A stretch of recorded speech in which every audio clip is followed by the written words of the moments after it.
Number 6, we have, what are the common signs of an advance fee scam that the public should be aware of? Actually, ako ngayon ko lang ito narinig na itong advance fee scam, but probably since Attorney Rona just talked, no, Attorney Irene, no, maybe you can shed a light, no, onto Yes. this topic.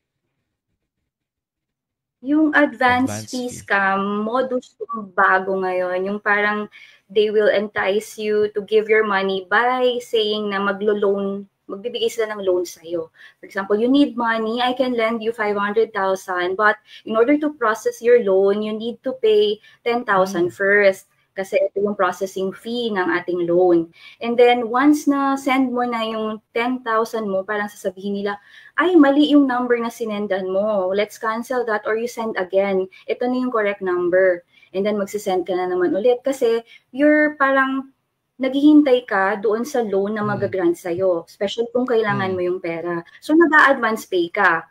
Tapos, in the end, sasabihin sa'yo na parang hindi na matutuloy yung loan kasi hindi mo nabigay yung advance money. Or kung nabigay mo na yung advance money, lalaho na sila parang bula.